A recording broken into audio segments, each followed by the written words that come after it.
2 वर्षाच्या चिमुकलीची ब्लेडनं गळा कापून हत्या केल्याचा अत्यंत निर्घृण प्रकार समोर आला। नागपूरच्या बुटीबोरी पोलीस ठाण्याच्या हद्दीत गणेशपूर इथला हा धक्कादायक प्रकार समोर आलेला आहे।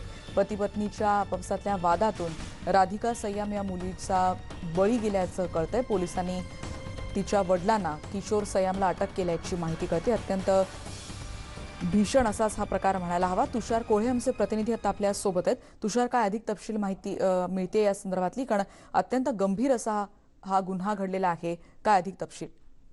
निश्चित अत्यंत धक्कादायक अशी ही घटना आहे। नागपूर जिल्ह्यातील बुट्टीबोरी पोलीस स्टेशनच्या हद्दीमध्ये गणेशपूर आहे। तिथे सय्याम कुटुंब राहत होतं। किशोर सय्याम आणि त्यांची पत्नी हे तिथे भाड्याने राहत होते आणि किशोर सय्याम आणि त्यांची पत्नी पूजा यांच्यामध्ये आपसी वाद होता आणि त्या वादाचा परिणाम असा झाला की काल रात्रीला जेव्हा किशोर सय्याम हा दारू पिऊन घरी आला, पती पत्नीचा वाद सुरू झाला।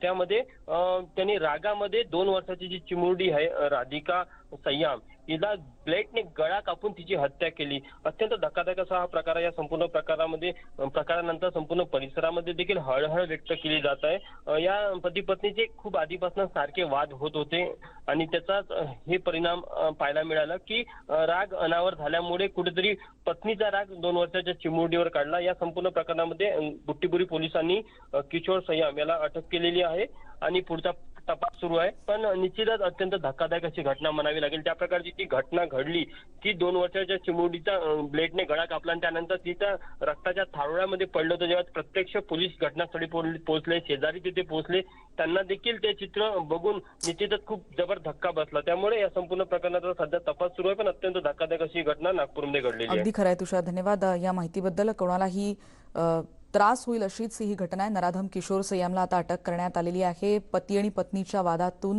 त्या लहान मुलीवर त्याचा राग निघाला आणि ती निर्घृण हत्या इतकी आहे की तिला ब्लेडनं तिचा गळा चिरण्यात आला, इतका हा निर्घृण प्रकार समोर आलेला आहे। या तिच्या वडिलांना आता अटक करण्यात आल्याची माहिती कळते। अर्थसंकल्पीय अधिवेशनाच्या दुसऱ्या दिवशी विरोधी पक्षनेते देवेंद्र फडणवीस बोलतायत। थेट जाऊया। या ठिकाणी वीज कपातीचं निर्माण झालेलं आहे आणि एवढंच नाही अध्यक्ष महोदय, तर अनेक लोकांना अशा प्रकारचे विजेचे बिलं आलेले आहेत की ज्याच्या बातम्या आपण देखील पाहिल्या। 80 कोटी अशी बिलं या ठिकाणी आलेली आहेत। माननीय मंत्री महोदयांनी आम्ही सूट देतो म्हणून सांगितलं, सूट देणं तर सोडाच, पण विजेचे दरही वाढवण्यात आले आहेत अध्यक्ष महोदय आणि खूप मोठ्या प्रमाणात अध्यक्ष महोदय या ठिकाणी जे काही कनेक्शन कापणं चाललेलं आहे आज सरसकट अध्यक्ष महोदय यातनं एक मोठा आक्रोश आहे। आज छोटे दुकानदार आहे, या छोट्या दुकानदारांना लॉकडाऊनच्या काळामध्ये दुकानं सुरूच करता आली नाही। आता तुम्ही त्यांना म्हणाल की आत्ताच्या आत्ता बिलं भरा, कुठनं भरणार आहे अध्यक्ष महोदय? खूप मोठी अडचण ही यातनं तयार झालेली आहे आणि म्हणून मी या ठिकाणी 57चं नोटीस देऊन आपल्याला विनंती केली आहे की सरकारने या ठिकाणी अध्यक्ष महोदय प्रश्नोत्तराचा तास बाजूला ठेवून या विषयावर तात्काळ चर्चा सुरू करावी आणि हा जो काही आक्रोश आहे विजेच्या संदर्भातला हा समजून घ्यावा, अशा प्रकारची नोटीस मी आपल्याला दिली आहे। माझी आपल्याला विनंती आहे की आपण तात्काळ ही चर्चा सुरू करावी। सत्तारूढ पक्षाचा जो ठराव आहे त्याच्यातच ती चर्चा इन्क्लूड आहे, त्यामुळे त्या पद्धतीनं त्यावेळेला चर्चा करावी। सत्तारूढ पक्षाचा प्रस्ताव तसा आहे, त्याच्यातच एकत्ररित्या ती चर्चा करा। अध्यक्ष महोदय, तो प्रस्ताव जो आहे अध्यक्ष महोदय कोरोनाच्या संदर्भातला आहे, पण ही महत्वाची चर्चा आहे। त्याच्यात खूप मोठी अडचण आहे अध्यक्ष महोदय। रोज कनेक्शन, आता तुम्ही ती चर्चा येतपर्यंत अजून 50,000 कनेक्शन कापलेले असतील अध्यक्ष महोदय।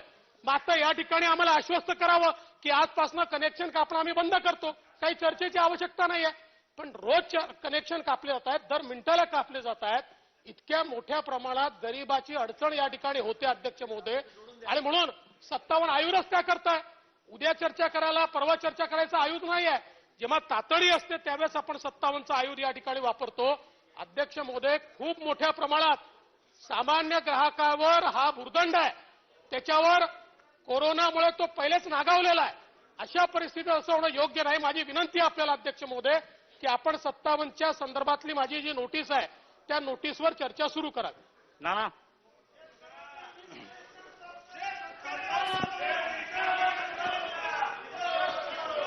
अध्यक्ष महोदय, पहिले विरोधी पक्ष नेते विरोधी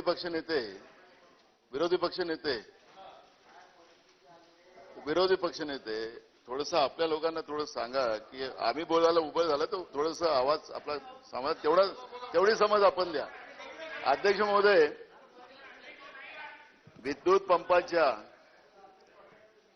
पंपाचे जे कनेक्शन कापणं चालू आहेत, जे माननीय विरोधी पक्ष नेत्यांनी या ठिकाणी उल्लेख केला, आमची पण भूमिका तीच आहे.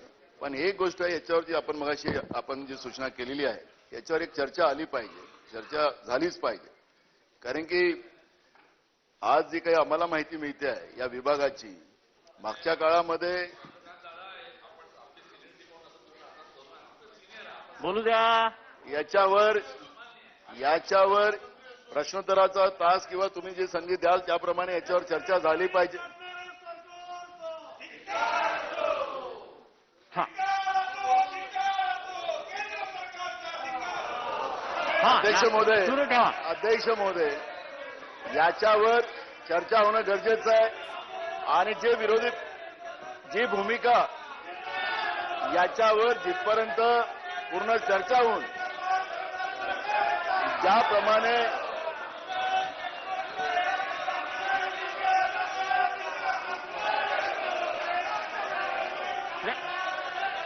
अध्यक्ष महोदय, बाहेर याच्यावर चर्चा झाली पाहिजे, याच्यामध्ये कुठलंही दुमत नाही. खाली बसा. पण ज्याप्रमाणे आता विद्युत कनेक्शन कापणं चालू आहे ते थांबवलं पाहिजे. त्या पद्धतीनं एकदा याच्यावरचं, कारण की आपल्याला माहिती असेल अध्यक्ष महोदय, मी त्या ठिकाणी एक गोष्ट सांगितली होती की एकदा हे जे एव्हरेज बिल देण्याची जी परंपरा महाराष्ट्रामध्ये चाललेली आहे, ती एव्हरेज बिल देण्याची परंपरा थांबवली पाहिजे आणि वास्तविक रिडिंग घेऊन त्या लोकांना बिल दिले पाहिजे, अशी भूमिका आम्ही मांडलेली होती अध्यक्ष महोदय. आणि मला आपण जी चर्चा आणताय त्या चर्चेप्रमाणे निश्चितपणे याच्यावर चर्चा व्हावी अशी आमची भूमिका आहे. आपण एक मिनिट. अध्यक्ष महोदय, आता विरोधी पक्ष नेत्यांनी 57 प्रश्न उत्तराचा तास हा तहकूब करून विजेच्या बद्दलची चर्चा घ्यावी असं सांगितलं. त्यामध्ये एक मिनिट. त्यामध्ये मला एक गोष्ट लक्षात आणून द्यायची आहे. राज्य सरकारच्या वतीनं मी सांगू इच्छितो की जोपर्यंत ऊर्जा विभागाची देवेंद्र फडणवीस साहेबांनी मुद्दा उपस्थित केला त्याची चर्चा होत नाही, तोपर्यंत राज्यातल्या शेतकऱ्यांचे किंवा इतर घरगुती ग्राहकांचे वीज कनेक्शन तोडणं ताबडतोब थांबवण्यात येईल. नंबर 1.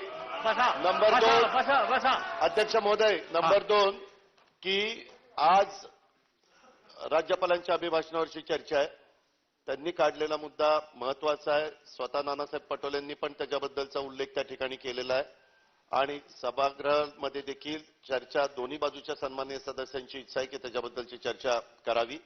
त्याचा एक दिवस आपण त्या ठिकाणी ठरवू आणि त्या दिवशी चर्चा करून चर्चेमधनं दोन्ही बाजूच्या सन्माननीय सभासदांचं समाधान झाल्यावरच बाकीचे निर्णय ह्या विजेच्या संदर्भातले घेण्यात येतील.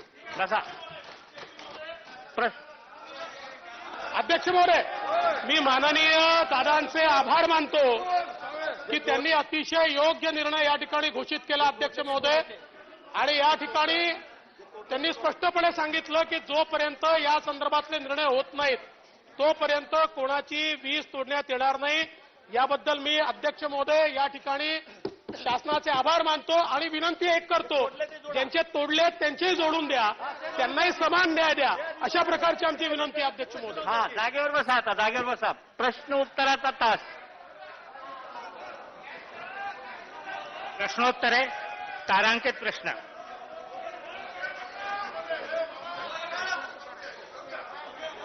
प्रश्न क्रमांक 20-981.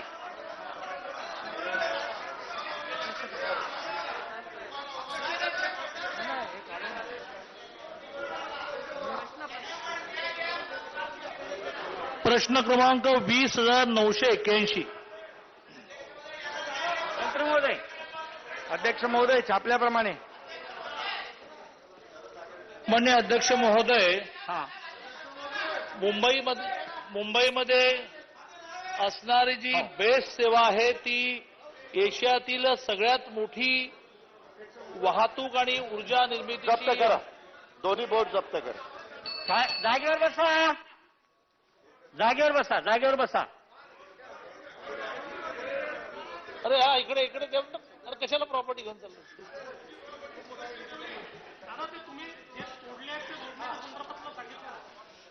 सांगा सांगा सांगा. आम्ही पुन्हा अध्यक्ष महोदय, त्या संदर्भात मी उत्तर देत असताना असं सांगितलं की त्याची चर्चा करण्याची राज्य सरकारची तयारी आहे. ऊर्जा विभागाच्याकडनं त्याचं उत्तर त्या ठिकाणी मिळेल आणि उत्तर मिळाल्यानंतरच त्याच्याबद्दलचे पुढचे त्या ठिकाणी निर्णय घेतले जातील, हे मी स्पष्टपणे सांगतो. 2 दिवसात जमलं तर उद्या सकाळी पण स्पेशल सिटिंग करून देखील चर्चा करण्याची आमची तयारी. 1 दिवसांनी काय होतंय ते. दादा अध्यक्ष महोदय, मुंबईमधली बेस्ट सेवा वाहतूक आणि वीज निर्मिती ही संपूर्ण एशियातली सगळ्यात मोठी यंत्रणा मानली जाते.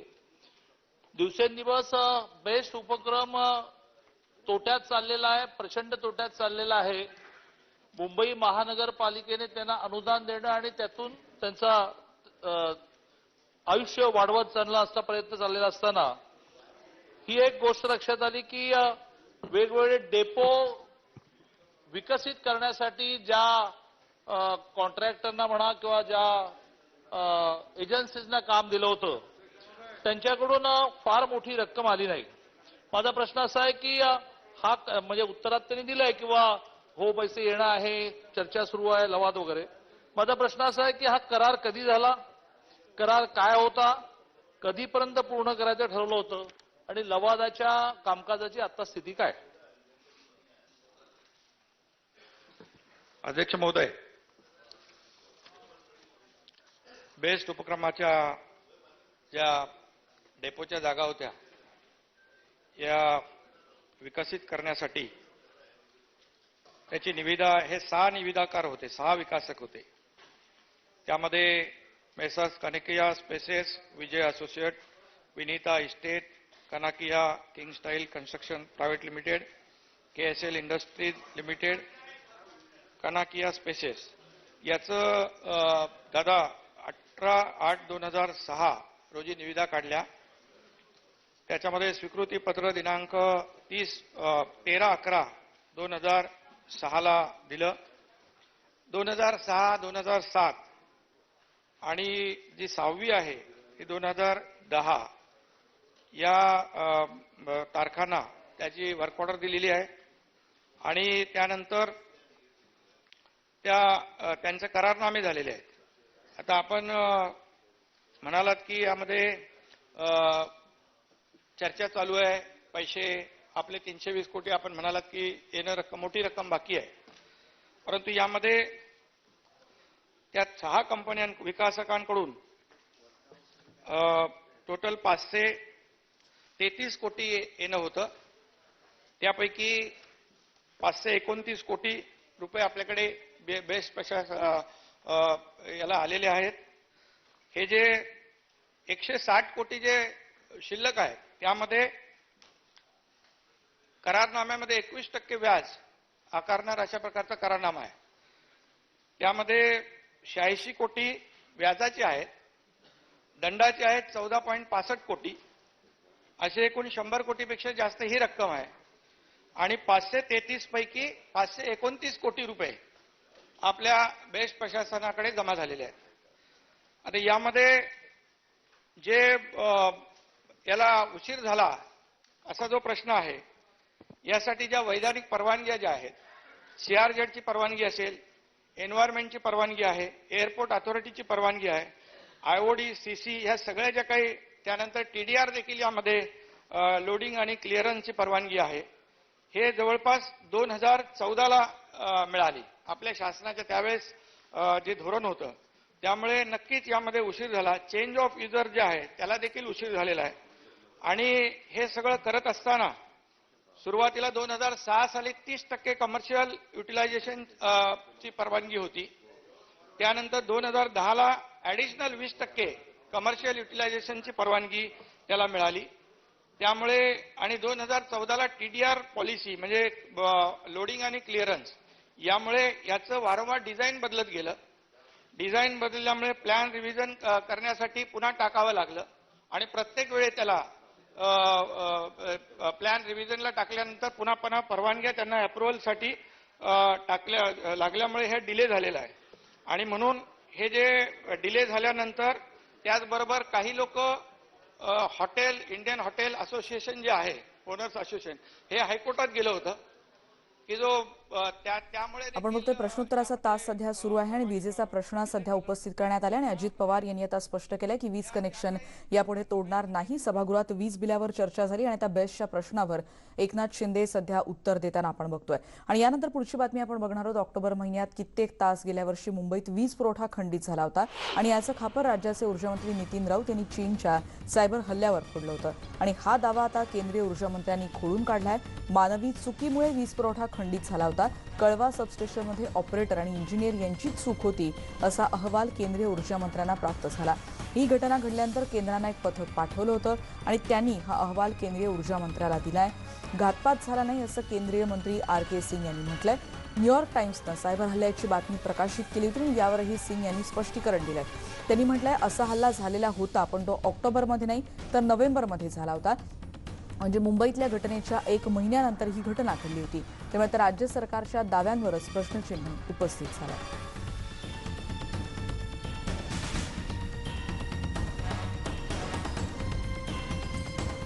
राज्य सरकार अत्यंत भांबावलेलं आहे. त्यांच्या मनामध्ये कुठल्याही विषयावर क्लॅरिटी नाही, संभ्रमावस्था आहे. अहवालही तेच बनवतात, अहवालात काय हवंय तेही त्या ठिकाणी सांगतात. आता आर्य कारशेडच्या वेळेला बघितलेत, तेच अधिकारी तेच प्रशासन, पहिला अहवाल वेगळा, यांची समिती नेमल्यावर त्या ठिकाणी अहवाल वेगळा आणि कुठल्याही विजेच्या मेंटेनन्सच्या कामावर अशा प्रकारचा सायबर अटॅक काय होत नसतो आणि त्याच्यामुळं आपल्या कर्तव्यापासून दूर जाण्यासाठी भाजपवर कुठल्याही गोष्टी लादायच्या असं त्यांचं काम आहे. त्याचबरोबर सामाजिक न्यायमंत्री धनंजय मुंडे यांनी देखील मंत्रिपदाचा राजीनामा द्यावा ही भाजप नेत्या पंकजा मुंडे यांची केलेली मागणी ही रास्तच आहे असं देखील प्रवीण दरेकर यांनी म्हटलंय. बघूयात ते आता काय म्हणालेत. पंकजाताईंची मागणी आहे ती रास्त आहे की आता जर महाविकास आघाडीच्या एका मंत्र्याला न्याय वेगळा आणि दुसऱ्या मंत्र्याला न्याय वेगळा असं होऊ शकत नाही आणि त्याच्यामुळे पंकजाताईच्या मागणीप्रमाणे भूमिकेप्रमाणे स्वतः नैतिकतेनं त्या ठिकाणी मागणी करायची पण आवश्यकता नव्हती. ज्या दिवशी संजय राठोडांचा राजीनामा झाला त्यावेळेला नैतिक जबाबदारी स्वीकारून त्या ठिकाणी धनंजय मुंडेंनी पण राजीनामा द्यायला हवा होता आणि तो द्यावा अशा प्रकारची पंकजाताईंची मागणी या ठिकाणी रास्त आहे. आपण त्यानंतर पुन्हा एकदा विधान भवनाच्या कामकाजात जाऊच पण आता बातमी आहे औरंगाबादमधली मास्क न घालणाऱ्यांवर कारवाई करणाऱ्या मनपा कर्मचाऱ्यांना मारहाण करण्यात आली आहे. भाजपच्या माजी नगरसेवकानं मास्क संबंधित कारवाई करणाऱ्या कर्मचाऱ्याला मारहाण केली. औरंगाबादच्या गुलमंडी बाजारात हा तुफान राडा झालाय. सामान्य नागरिकांना पथक त्रास देत असल्याचा व्यापारी आणि नागरिकांनी आरोप केलाय आणि यावेळेला काय झालं धक्काबुक्की किंवा मारहाण त्याचा व्हिडिओ सध्या व्हायरल झालाय. गुलमंडी बाजारातली ही दृश्य आहेत औरंगाबादमधली. आपण बघतोय की मास्क घातलाय का नाही हे तपासण्यासाठीचं पथक पण तोच हे पथकाला त्रास देत आहे असा आरोप व्यापारी आणि नागरिकांनी केलाय आणि त्यानंतर या मनपा कर्मचाऱ्यांना मारहाणही करण्यात आली. अधिक माहिती घेणार आहोत सिद्धार्थ गोदाम आमचे प्रतिनिधी आता आपल्या सोबत आहेत. सिद्धार्थ, काय अधिक तपशील या संदर्भातला, कारण एकीकडे कारवाई करायला गेलेल्या पथकावरच किंवा त्या सगळ्यांवरच एकीकडे मारहाण करण्यात आल्याचा प्रकार? रेणुका, औरंगाबादमध्ये सातत्याने कोरोना रुग्णांची वाढ झपाट्याने होत आहे. त्यामुळं महानगरपालिकेने मास्क न लावणाऱ्या लोकांवर कारवाई करण्यासाठीचे अनेक पथकं नेमलेली आहेत. तेच एक पथक बाजारपेठेत गेले असता त्या ठिकाणी मास्क लावण्यावरून जो आहे त्या ठिकाणी बाचाबाची झाली. यामध्ये भाजपचा एक माजी नगरसेवक जो आहे पथकातील अधिकाऱ्यांना मारहाण करताना दिसतो आहे. एकंदरीतच जे आहे अत्यंत कडक स्वरूपाची कारवाई आता महानगरपालिकेने सुरू केलेली आहे आणि ज्यांना मास्क लावायची सवय नाही अशा लोकांसाठी ही निश्चितच अडचणीची बाब असू शकते, कारण मास्क नाही लावल्यानंतर त्यांना दंड लावण्यात येतोय आणि आता यापुढे तर महानगरपालिकेने मास्क न घालणाऱ्यांवर कारवाई करण्याचे अधिकार आता पोलिसांना सुद्धा दिलेले आहेत आणि आज महानगरपालिका आयुक्त आस्तिकुमार पांडे पोलीस आयुक्तांना पत्र देऊन त्या पद्धतीची विनंती करणार आहे. त्यामुळं आतापर्यंत फक्त महानगरपालिकेचे पथकच मास्क न लावणाऱ्यांवर कारवाई करत होतं. मात्र औरंगाबाद शहर पोलिसांनाही आता त्या पद्धतीचे अधिकार दिले. त्यामुळं अजूनही पथक असतील किंवा अधिकारी असतील यांच्यात आणि नागरिकांमध्ये जी आहे बाचाबाची होऊ शकते. धन्यवाद सिद्धार्थ या माहितीबद्दल. आपण बघतोय काहीसा संघर्ष औरंगाबादमधल्या गुलमंडी बाजारात मास्क न घालणाऱ्यांवर कारवाई करणाऱ्या मनपा कर्मचाऱ्यांना इथे मारहाण करण्यात आल्याची माहिती समोर आली आहे. भाजपच्या माजी नगरसेवकानं मास्कवर कारवाई करणाऱ्या कर्मचाऱ्यालाच ही मारहाण केल्याचा हा प्रकार गुलमंडी बाजारात घडला. आणि तर बातमी आहे नंदुरबारमधली. जिल्ह्यातल्या आष्टे शिवारामध्ये वनविभागाच्या जंगलात मोठी आग लागली होती. रात्री 10च्या सुमारास आग लागल्याचं कळलं. अचानकपणे ही आग जंगलात मोठ्या प्रमाणात पसरली, त्यामुळे ग्रामस्थांमध्ये भीतीचं वातावरण होतं. मंगळवारी पहाटेपर्यंत ही आग विझवण्यासाठी प्रयत्न करण्यात आले. स्थानिक ग्रामस्थांच्या मदतीने रात्री उशिरापर्यंत आग विझवण्यासाठी आटोकाट प्रयत्न झाले. नंदुरबार अग्निशमन दलाच्या बंबांना संपर्क होऊ शकला नाही. ती आग आटोक्यात येऊ शकत नव्हती. आग लागल्यानंतर नंदुरबार वनविभागाचे अधिकारी देखील तब्बल 2 ते 2.5 तासांनंतर घटनास्थळी पोहोचले असा दावा ग्रामस्थांनी केला. निलेश पवार यांच्याकडून अधिक माहिती घेऊयात. आमचे प्रतिनिधी नंदुरबारचे. निलेश, सगळ्यात महत्त्वाचं म्हणजे आग कधीपर्यंत आटोक्यात येऊ शकली आणि इतका विलंब या कारवाईमध्ये का झाला होता? काल रात्री उशिरा 10-10:30 वाजता ही सर्व आग लागली होती आणि ग्रामस्थांना समजायला उशीर लागला. त्यांनी वनविभागाच्या अधिकाऱ्यांना देखील संपर्क साधल्याचं ग्रामस्थांचं म्हणणं आहे. मात्र ते देखील रात्री उशिरा घटनास्थळी दाखल झाले. नंदुरबारमध्ये सध्या जो काही रिझर्व्ह फॉरेस्टचा एरिया आहे त्यामध्ये आष्टे शिवार हे प्रामुख्याने वनविभागाचं प्रामुख्याने महत्वाचं ठिकाण मानलं जातं. या ठिकाणी मोर आणि बिबट्यांचा वावर हा मोठ्या प्रमाणात आहे आणि काल रात्री जी आग लागली होती त्यात काही मोरांना इजा झाली का किंवा काही वन्य प्राण्यांची हानी झाली का, आता याबाबत सकाळी सगळे तपास केल्यानंतर समजेल. मात्र सकाळी पहाटे 6 ते 7 वाजेपर्यंत आगीवर नियंत्रण मिळवण्यासाठी गावकरी आणि वन विभाग प्रयत्न करत होतं. सकाळी आग जरी विझली असली तरी अजूनही आगीचे जे काही लोळ आहेत ते अजूनही दिसून येत आहे आणि या सगळ्या मोजमाप नंतर आणि पाहणीनंतर नेमकं या आगीमुळे किती वन्य प्राण्यांची हानी झाली आणि वन विभागाची किती हानी झाली हे स्पष्ट होईल. निलेश, पण हा सगळा किती मोठा परिसर असेल? कारण ही दृश्य अत्यंत भीषण अशीच म्हणायला हवी, कारण इतक्या मोठ्या प्रमाणात आणि तुम्ही म्हणताय तसं कित्येक काळ ही आग तशीच धुमसत होती. साधारणतः 300 ते 400 हेक्टरचा हा सर्व वन विभागाचा परिसर आहे. जो गेले अनेक वर्ष वन विभागाने रिझर्व्ह ठेवला होता. या ठिकाणी फक्त गुरं चारण्याचं काम आणि वन्य प्राणी वावरण्याचं काम सगळं या परिसरात होत होतं. त्यामुळे या परिसरात तसा मानवी वावर कमी होता आणि त्यामुळे नेमकी आग कशामुळे लागली हे स्पष्ट नाही. मात्र ह्या सगळ्या आगीत 300 ते 400 हेक्टरहून अधिकचा परिसर जळाल्याची भीती सगळी व्यक्त होत आहे. निलेश, आटोकाट प्रयत्न तर करण्यात आले, ग्रामस्थांनी देखील पुढाकार घेतला असेल, पण अग्निशमन दलाचे बंब इतक्या उशिरापर्यंत का पोहोचले, त्यांना विलंब का झाला याची काही माहिती कळली किंवा वन विभागाच्या अधिकाऱ्यांना दखल घेण्यासाठी देखील? घटनास्थळी अग्निशमन दलाचे बंब पोहोचल्याच नसल्याची माहिती मिळत आहे. आष्टेगाव हे नंदुरबार शहरापासून जवळपास 15 ते 20 किलोमीटरच्या परिसरातला हा सगळा भाग आहे.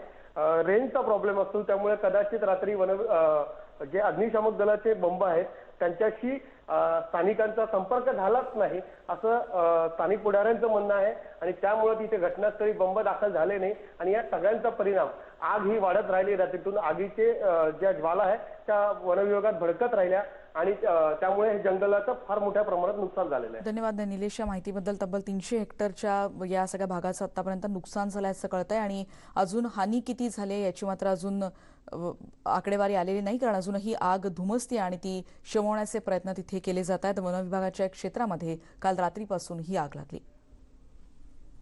आणि यानंतर आपण एक ब्रेक घेणार आहोत, पण ब्रेकवर जाण्याआधी आपण बघणार आहोत कोरोनाच्या संकटानं आपल्या सगळ्यांना स्वावलंबी होण्याचा मार्ग दाखवला. आता संपूर्ण देश आपत्तीशी एकत्रित होऊन कोरोनाविरोधात लढा देऊ शकेल. कोरोनाला प्रतिबंध करणाऱ्या लसीची घोषणा केल्यानंतर आता आपल्या सगळ्यांचंच योगदान अत्यंत महत्त्वाचं आहे. या माध्यमातून या विषाणूला मात देण्यासाठी आपल्याला एक पाऊल पुढे टाकायचं आहे. या मोहिमेत नेटवर्क 18 आपल्या सोबत असणार आहे. जोपर्यंत सगळे सुरक्षित होत नाहीत तोपर्यंत कुणीही सुरक्षित नाही. याच उद्देशानं आपल्याला संजीवनी मोहिमेअंतर्गत हे निश्चित करायचं आहे की लसीकरण हा प्रत्येक भारतीयाचा अधिकार आहे.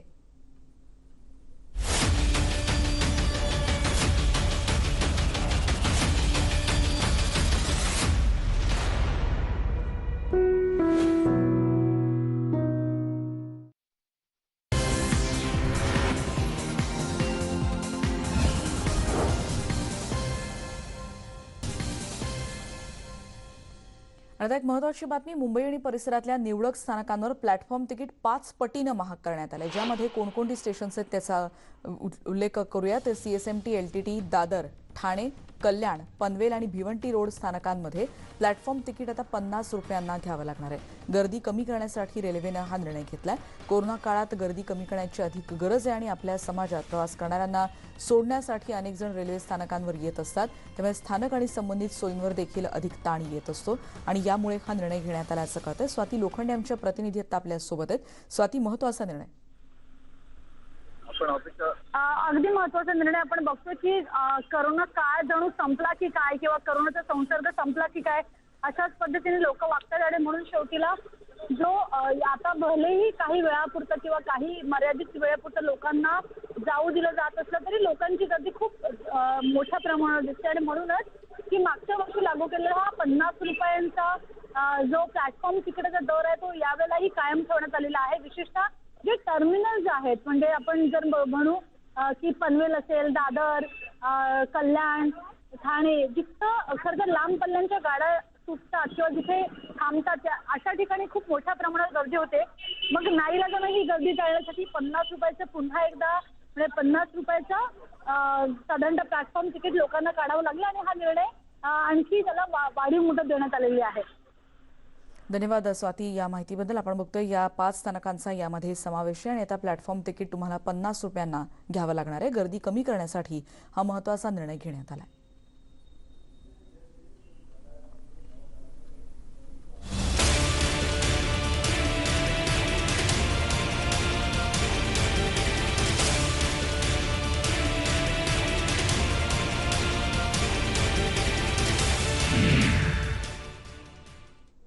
आणि बातमी आहे, नागपूरमध्ये लसीकरणाचा आजचा दुसरा दिवस आहे आणि मोठ्या संख्येनं ज्येष्ठ नागरिक लसीकरणासाठी तिथे येत आहेत. पण पालिकेची मात्र व्यवस्था कोलमडून पडली आहे त्यामुळे. कारण नागपूर पालिकेच्या इंदिरा गांधी रुग्णालयात इतकी गर्दी झाली होती की रुग्णालय व्यवस्थापनाला मुख्य दरवाजा बंद करावा लागलाय. काल देखील नागपूरमध्ये मोठ्या उत्साहात हे सगळे ज्येष्ठ नागरिक तिथे आले होते. पण कोविन ॲपच्या तांत्रिक बिघाडामुळे या ज्येष्ठ नागरिकांना मनस्ताप सहन करावा लागला होता. कोविन ॲप सुरळीत सुरू असल्यानं लसीकरणाला आज वेळेत सुरुवात झाली. पण गर्दीमुळे प्रशासनाची यंत्रणा मात्र त्यानंतर कोलमडून पडली.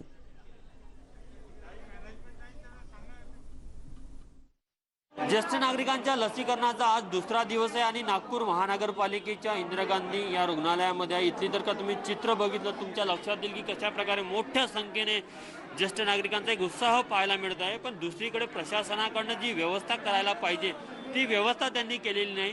जी गर्दी तुम्ही जर बघितली तर बघू शकतो की ते सोशल डिस्टन्सिंगचं नीट पालन झालेलं नाही. ही तर खरी जबाबदारी नागपूर महानगरपालिकेची आणि रुग्णालयाची होती. कारण की त्यांना या गोष्टीची कल्पना होती की इतक्या मोठ्या संख्येने इथे ज्येष्ठ नागरिक येईल. आता महत्त्वाचा विषय आहे की जर का इतक्या मोठ्या संख्येने इथे गर्दी झाली नाही, यामधनं जर का संक्रमण झालं तर मग या लसीकरणाचा नेमका काय फायदा आहे. आपण बघू शकतो की ही लांबच लांब रांग आहे. या रांगेमध्ये जर का तुम्ही बघितलं तर साधारण इथे 150च्या जवळपास ज्येष्ठ नागरिक आपल्याला पाहायला मिळत आहे आणि तितकीच रांग बाहेर देखील आहे. म्हणजे तुम्ही जर का बाहेरच्या मेन गेटवर बघितलं तर गेट बंद करण्यात आलेलं आहे. हे गेट मेन गेट आहे, हे मेन गेट बंद करण्यात आलं. बाहेर अनेक नागरिक ते देखील वाट पाहत आहे की त्यांना आतमध्ये प्रवेश दिला जाईल. त्यामुळे मेन गेटवर देखील इथे नागरिकांना थांबवण्यात आलेलं आहे. तर प्रशासनाकडनं नीट व्यवस्था झालेली आपण बघू शकतो. आतमध्ये देखील अनेक नागरिक हुज्जत घालताना दिसत आहेत. काकू, काय नेमका त्रास झाला, काय प्रॉब्लेम आहे? नेमका त्रास असा झाला की आम्ही काल आमचं रजिस्ट्रेशन झालं आणि आम्ही आज वॅक्सिनेशन घ्यायला आलो. आम्ही 5-6 जणांचा ग्रुप आहे. तर आम्ही 8-8:15ला आलो. फाटक बंद होतं. तर म्हणे सगळं ठीक आहे, आतमध्ये गेल्यावर वेगळं होईल. आम्ही फक्त वॅक्सिनेशन घ्यायला आलो आणि आतमध्ये एंट्री केल्यानंतर आम्हाला सांगितलं गेलं की तुम्ही इथे बसा, तुम्हाला बोलव. वॅक्सिनेशनला जे लोक आले त्यांची ही रांग आहे आणि रजिस्ट्रेशनला आलेली ही रांग आहे. म्हणजे आमच्यासारखे लोक मूर्खपणा करणे. आम्ही 8 आलेलो आणि आता आमचा नंबर 70-80 लोक आमच्या पुढे आहेत. तर माझं हेच म्हणणं आहे की तिथे अनाऊन्स करायला पाहिजे की ही रजिस्ट्रेशनची लाईन वेगळी आहे. बाह्य रुग्ण 9 वाजता बोलवलं, रजिस्ट्रेशन झालं, नंबर दिले 224, 225 आणि आता इथे 100 लोक आहेत. तर आमच्या नंबरचा काय उपयोग आहे याचा? तर या नंबरनुसार घ्यायला पाहिजे त्यांनी. जे त्यांनी काल दिलेले आहेत, कालचे पेंडिंग आहेत ते आज पहिले कंप्लीट करा, मग दुसरं करा. अनेक ज्येष्ठ नागरिक आहेत ज्यांना बीपीचा त्रास आहे, शुगरचा त्रास आहे. अनेक लोक सकाळचा नाश्ता करून इथं आलेले आहेत, त्यांची आता दुपारच्या गोळीची वेळ झालेली आहे. त्यामुळे त्यांना देखील मनस्ताप सहन करावा लागत आहे. तर कुठेतरी प्रशासनाने या सर्व गोष्टीची खबरदारी घेऊन जर का उपाययोजना केल्या असत्या तर या सर्व नागरिकांना मनस्ताप सहन करावा लागला नसता. हाच महत्त्वाचा इथे प्रश्न आहे. व्हिडिओ जर्नलिस्ट प्रशांत मोहितेसह तुषार कोडे, न्यूज 18 लोकमत, नागपूर. नागपूरमधली स्थिती आपण बघितली आणि यानंतर येणार आहोत मुंबईमध्ये गोरेगाव नेस्कोमधल्या लसीकरण केंद्रावर मोठ्या प्रमाणात गर्दी झाली आणि ती गर्दी इतकी की उन्हात उभं राहण्याशिवाय वरिष्ठ नागरिकांना आता पर्याय उरलेला नाहीये. मुंबई महापालिकेनं केलेली व्यवस्था अपुरी आहे हे यामध्ये स्पष्ट दिसतंय. सुरक्षित अंतर जाऊ द्या, पण भर उन्हात ज्येष्ठ नागरिक उन्हात त्रासलेत आणि त्यात आजही कोरोना लसीकरणाच्या वेबसाईटच नीट सुरू नाहीयेत आणि या त्रासात त्यामुळे आणखीन भर पडतेय. याविषयी अधिक सांगतात आमचे प्रतिनिधी स्वाती लोखंडे. लसीकरणाच्या दुसऱ्या टप्प्यातील दुसऱ्या दिवशी ही परिस्थिती सुधारली असं वाटत नाहीये. मी आता नेस्को म्हणजे गोरेगाव मधील लसीकरण केंद्रावर आहे आणि आपण बघतोय की या सगळ्या सिनियर सिटीजन्सना किंवा वरिष्ठ नागरिकांना उन्हात ताटकळत उभं राहावं लागतंय आणि याच्या मागची महत्वाची कारणं म्हणजे जर आपण बघितलं की मोठ्या प्रमाणावर सिनियर सिटीजन्स आणि कोमॉर्बिडिटी असलेले किंवा सहव्याधी असलेले येत आहेत सेंटरवर आणि त्यामुळे आतल्या हॉलमध्ये बऱ्याच मोठ्या प्रमाणात गर्दी झालेली आहे. ज्यांचं रजिस्ट्रेशन झालंय ते आणि ज्यांचं रजिस्ट्रेशन व्हायचं आहे अशा सगळ्यांचीच गर्दी झालेली आहे आणि रजिस्ट्रेशनसाठी बराच वेळ लागतोय. आजही सर्व्हर काम करत नाहीये किंवा खूप धीम्या गतीने चालते. अशा परिस्थितीमध्ये लोकांना ज्या त्रासाला सामोरं जावं लागतंय थेट लोकांकडनं जाणून घेऊया. कितने बजे आए आप यहाँ पर? किती वाजता आलात? आज कल का रजिस्ट्रेशन हो गया 3 बजे तक, आज के लिए बुलाया है. तो आज तो अभी हम 9 बजे से खड़े हैं. 9 बजे से खड़े हैं? हाँ. अच्छा, और क्या बताया गया? नहीं, अभी खड़े हो बस, अंदर अभी चालू नहीं. सर्व बंद हो गया तो हम लोग धूप में कब तक खड़े रहेंगे? क्या उम्र है आपकी? हाँ जी, उम्र क्या है आपकी? 72. 72 वर्षाच्या लोकांना जर उन्हात उभं राहावं लागतंय. I am 80, 79 complete. वही सोचते हैं इससे अच्छा घर पे चले जाओ, 2-3 ऐसे बच जाए. आपण पाहतो की खरंच लोकांची अवस्था विचार करण्यासारखी आहे. मला सांगा तुम्ही किती वाजता आलात? हा, 10 वाजता. बरं. काय वय तुमचं? माझं 80 वर्ष. बरं, रजिस्ट्रेशन केलंय स्वतःचं? नाही. खरं तर सर्व्हरचा प्रॉब्लेम आहे खऱ्या अर्थाने जर बघितलं तर. पण या सगळ्याला जर कोणाला तोंड द्यावं लागत असेल तर लसीकरण केंद्रावरच्या कर्मचाऱ्यांना केंद्र सरकारच्या या ॲपमध्ये जसं आपण पहिल्या टप्प्यामध्ये बघितलं की बऱ्याच अडचणी होत्या. दुसऱ्या टप्प्यामध्ये लसीकरणाला सुरुवात करताना किमान या गोष्टींची काळजी घेतली जाईल अशी अपेक्षा होती. पण प्रत्यक्षात मात्र सर्व्हर क्रॅश होणं, सर्व्हर बंद पडणं, वेबसाईट स्लो चालणं आणि लोकांची डिटेल्स रजिस्टर न होणं या अशा अनेक गोष्टी घडतात. आता आपण ही गर्दी बघितली पण त्यानंतर थेट आपण जर आतमध्ये गेलो तर आतमध्ये पण तितकीच गर्दी आपल्याला बघायला मिळते. जर आपण आतमध्ये बघतोय ही आहेत आतले दृश्य आणि या आतल्या दृश्यांमधनं आपल्याला लक्षात येईल की किती मोठ्या प्रमाणावर नेस्कोच्या या सेंटरवर लोकांची गर्दी झालेली आहे लसीकरणासाठी.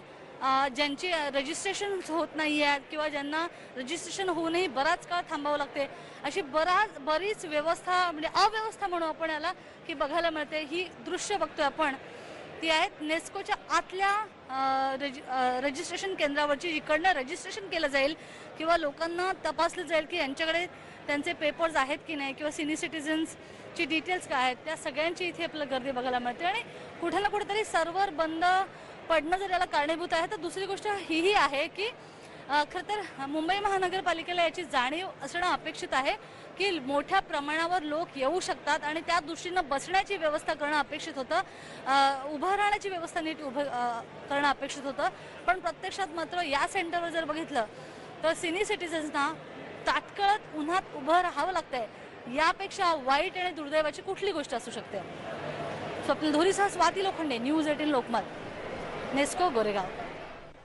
आणि याच नेस्कोमधल्या लसीकरण केंद्राचा डॉक्टर नीलम यांच्याशी बातचीत केली आमच्या प्रतिनिधी स्वाती लोखंडे यांनी. बघूया त्यांनी काय म्हटलंय.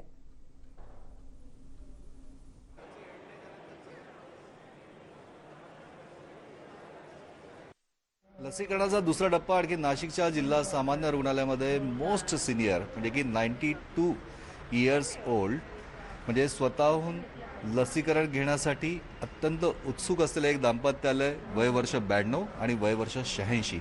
आणि सगळ्यात महत्त्वाचं की हे दाम्पत्य कोण आहेत तर जिल्हा परिषदेच्या मुख्य कार्यकारी अधिकारी लीना बनसोड यांचे हे आई वडील आणि या माध्यमातून खऱ्या अर्थानं लसीकरणाच्या बद्दल असलेले समज, गैरसमज हे सगळेच कृतीनं दूर करण्याचा हा एक प्रयत्न, ही सगळ्यात चांगली गोष्ट. तुम्ही आज लस घेतली, स्वतःहून लस घ्यायला आले, काय वाटतंय? चांगलं वाटतं, घ्यायला पाहिजे.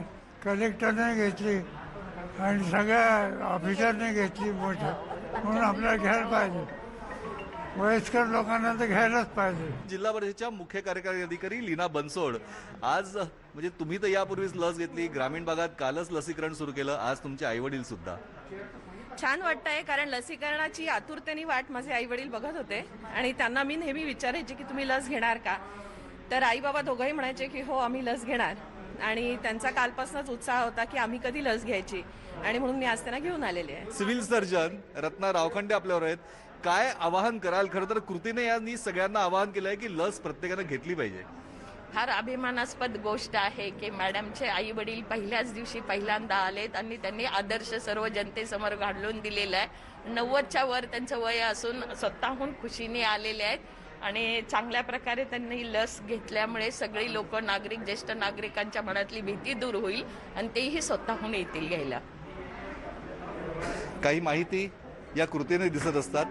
92 वर्षाचे पती, आणखीन 86 वर्षाच्या पत्नी, आपण बघतोय की त्या सुद्धा आता लसीकरण दोघांचंही आता सुरू आहे. आणि हेच लसीकरण खरं तर चित्रातनं दिसणारं चित्र जे आहे की पंतप्रधानांनी लस घेतली, मुख्यमंत्र्यांनी सुद्धा घ्यावी आणि याचबरोबर त्या सगळ्याच प्रशासकीय अधिकाऱ्यांनी घेतली, मग आम्ही का नाही. आणि प्रत्येकानं लसीकरण करून घ्यावं अशा प्रकारचं आवाहन सुद्धा यांनी केलेलं आहे. हे सगळ्यात देखणं आणि एक नक्कीच बोलकं उदाहरण म्हणता येईल. नाशिकच्या लसीकरण कक्षामध्ये आज सगळी दुसऱ्या टप्प्याला सुरुवात झाली आणि जवळपास 6 लाख ज्येष्ठ नागरिकांना या पूर्ण लसीकरण मोहिमेमध्ये कव्हर करण्यात येणार आहे. आणि पहिल्याच दिवशी असलेला प्रचंड प्रतिसाद हा सगळ्यात महत्त्वाचा मानला जातोय. व्हिडिओ जर्नलिस्ट हेमंत बागुलचा प्रशांत बाग, न्यूज 18 लोकमत, नाशिक.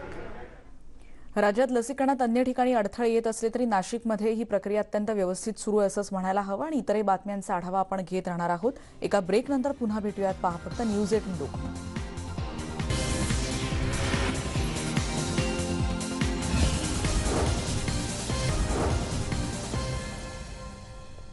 आणि राज्यातली एक महत्त्वाची बातमी लातूरमधून आलेली. जिल्ह्यातल्या हटकरवाडीमधली घटना आपण बघतोय. विजेची तार तुटली आणि 5.5 एकरवरचा ऊस यात जळून खाक झालाय.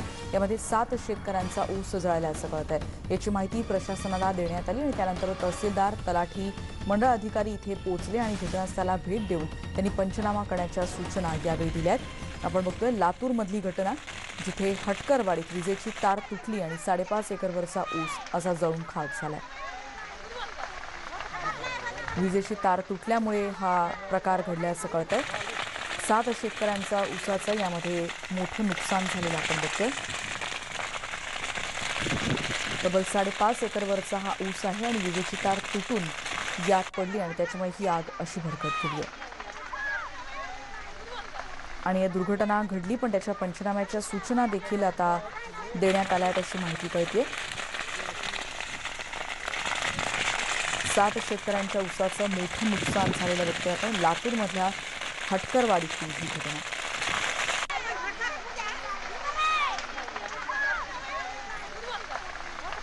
विजेची तार तुटली आणि 5.5 एकरवरचा ऊस जळून खाक झाला. आणि पुढची बातमी आपण बघणार आहोत. बीड जालना महामार्गावर असलेल्या एका कापसाच्या वेअरहाऊसला भीषण आग लागल्याचं कळतं आणि या आगीत मोठ्या प्रमाणात कापूस जळून खाक झालाय. रात्री 12च्या सुमारास ही आग लागली होती. नंतर तब्बल 10 तासांच्या प्रयत्नांनंतर ही आग आटोक्यात येऊ शकली आहे. ही आग नेमकी कशामुळे लागली याचं कारण मात्र कळू शकलेलं नाही. ही आग इतकी भीषण आहे की आगीवर नियंत्रण मिळवण्यासाठी 40 पेक्षा जास्त अग्निशमन दलाच्या गाड्यांचा वापर इथे करावा लागला. बीडमध्ये आग विझवण्यासाठी शर्थीचे प्रयत्न करावे लागले.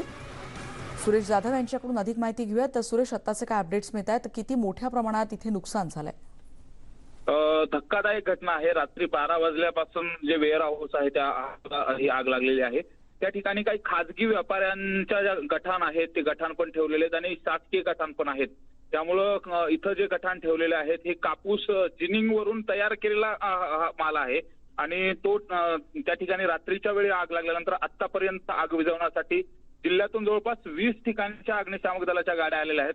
मात्र आग एवढी भयंकर आहे ती अद्यापर्यंत आटोक्यात आलेली नाही आणि त्यामध्ये कोट्यवधी रुपयाचं नुकसान झालेलं आहे. प्राथमिक अंदाज तशा पद्धतीनं आता तिथं पंचनामा वगैरे करायला चालू आहे. आतापर्यंत काही माहिती समोर आली नाही, आगीचं कारण सुद्धा समोर आलं नाही. मात्र यामधून खूप मोठ्या प्रमाणात कापसाचे घटन जळाल्याने नुकसान झालेलं आहे. सुरेश, आजूबाजूला साधारण किती, म्हणजे हे वेअरहाऊस किती मोठं असेल, किती कंपन्या किंवा कशा रीतीने इथे काम सुरू होतं, साधारण किती जणांचं यामध्ये नुकसान झालं असेल, किती कंपन्यांचा माल इथे उद्ध्वस्त झाला असेल? सुदैवानं ज्या ठिकाणी हे वेअरहाऊस आहे या ठिकाणी आजूबाजूला दुसरे कुठलं गोडाऊन किंवा दुसरा कुठला रहिवासी परिसर नसल्या कारणानं या आगीचा प्रादुर्भाव दुसरीकडे झालेला नाही. मात्र या ठिकाणी शासकीय जिनिंग आहे, जिनिंग मधून जो तयार झालेला गटाण आहे ते तर मोठ्या प्रमाणात आहेत. मात्र कमीत कमी 25 ते 30 व्यापाऱ्यांनी त्या ठिकाणी हे गठाण ठेवलेले आहेत. त्यामुळं अंदाजे तिथं ठेवले गेलेल्या गटारांची किंमत ही कोट्यावधीच्या घरामध्ये असल्याचंही सांगितलं जाते. 30-35-40 कोटीच्याही पुढची रक्कम आहे. अंदाज तर तशा पद्धतीने व्यक्त केला जातो, मात्र अद्यापर्यंत किती नुकसान झालेलं आहे याचा आकडा समजलेला नाही. धन्यवाद सुरेश माहितीबद्दल. आपण बघतोय कापसाच्या वेअरहाऊसला मोठ्या प्रमाणात इथे गोदामाला आग लागली होती आणि यात मोठ्या प्रमाणात कापूस जळून खाक झालेला आहे. रात्री 12च्या सुमारास ही आग लागली होती आणि अग्निशमन दलाचे 40 गाड्या तिथे पोहोचल्या होत्या. ही आग नेमकी कशामुळे लागली हे मात्र कळू शकलं नाही. आणखीन एक घटना आगीची पुणे नाशिक महामार्गावर राजगुरुनगर जवळ लक्झरी बस आगीच्या भक्ष्यस्थानी पडल्याचं कळत आहे. पहाटेच्या सुमारास ही घटना घडल्याचं कळत आहे. सुदैवानं येथे जीवितहानी झालेली नाही. धुळ्याहून पुण्याच्या दिशेने जात असताना राजगुरुनगर जवळच्या खरपुडी फाटा इथे ही दुर्घटना घडली आहे. बसमधील सर्व 50 प्रवासी सुदैवानं सुखरूप आहेत. तासाभराच्या प्रयत्नानंतर या आगीवर नियंत्रण मिळवण्यात आलं. आणि यानंतर एक ब्रेक घेऊन आपण परत भेटणार आहोत. पहा फक्त न्यूज 18 लोकमत.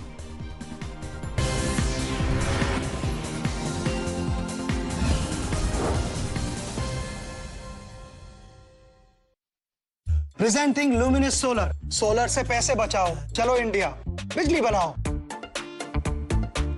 लुमिनस, खुशियों का घर.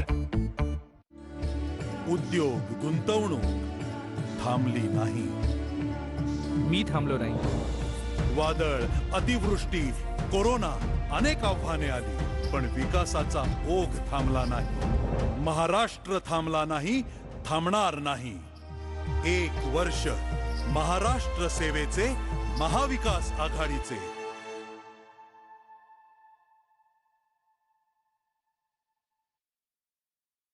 थंड किंवा गरम ज्या खातात तर या नसा अशा स्टिम्युलेट होतात, दातातून एक सनक जाते, कारण की ती कालांतराने ती सेन्सिटिव्हिटी तुमची वाढू शकते. तुमची टूथपेस्ट बदलून बघा, सेन्सोडाईन वापरा, की जे दातांच्या नसांपर्यंत जाऊन नसला शांत करतात. सेन्सोडाईन ही अतिशय सेन्सिटिव्हिटीसाठी उपयुक्त टूथपेस्ट आहे.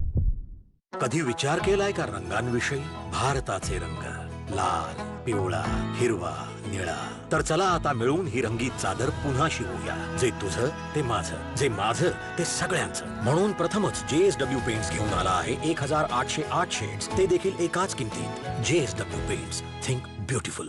धनी वन फ्रीडम. एका कार्ड मध्ये डबल बेनिफिट मिळवा. 1 लाख रुपयांपर्यंत 0 इंटरेस्टने पैसे परत करा 3 सोपे इंटरेस्ट फ्री EMI द्वारे आणि सोबत डॉक्टर कन्सल्टेशन अगदी फ्री. औषधांवर 50% डिस्काउंट. आजच धनी ऍप डाउनलोड करा आणि मिळवा आपलं वन फ्रीडम कार्ड. काही नाही सांगितलं तर आत्याच्या काकाच्या भाच्याच्या स्थळाला नकार कळवायचा तर टू मच प्रेशर. प्रेशर दूर करा.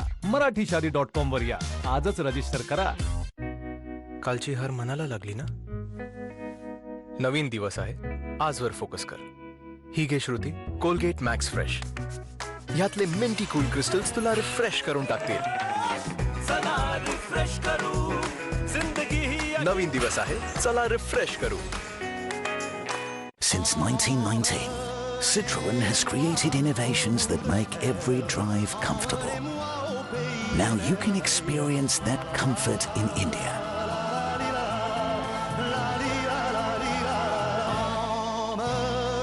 Citroën, inspired by you, inspired by India. बाई, 56 मसाले का ठेवता? फक्त सुरुची गोडा मसाला कोणत्याही भाजीत टाका आणि त्याची चव तर चाखा. सुरुची गोडा मसाला, डोळे मिटून निवडा. राणीदा वाकुंबा. राणीदा एवढंच वाकुंबा, मध्ये येतोय पोटुंबा. महाराष्ट्राची हास्य जत्रात उद्या रात्री 9 वाजता आपल्या सोनी मराठीवर.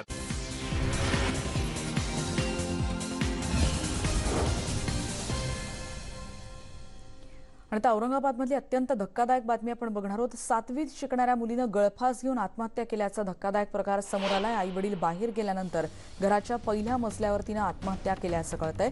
औरंगाबादमधली ही घटना आपण बघतोय. संजीवनी उर्फ दीपाली एकनाथ घेणे असं आत्महत्या करणाऱ्या या मुलीचं नाव कळतंय. केवळ 14 वर्षाच्या मुलीनं आत्महत्या केल्याची अत्यंत धक्कादायक बातमी येते औरंगाबादमधून. रात्री 9च्या सुमारास ही दुर्घटना घडली आहे. आत्महत्या का केली याचं कारण मात्र अजूनही पुढे येऊ शकलेलं नाही. अधिक माहिती घेणार आहोत. सचिन जिरे आमचे प्रतिनिधी आता आपल्या सोबत आहेत. सचिन, आत्महत्येचं कारण काही कळू शकलंय का? अधिक काही तपशील या बातमीबद्दलचं कळू शकलाय का?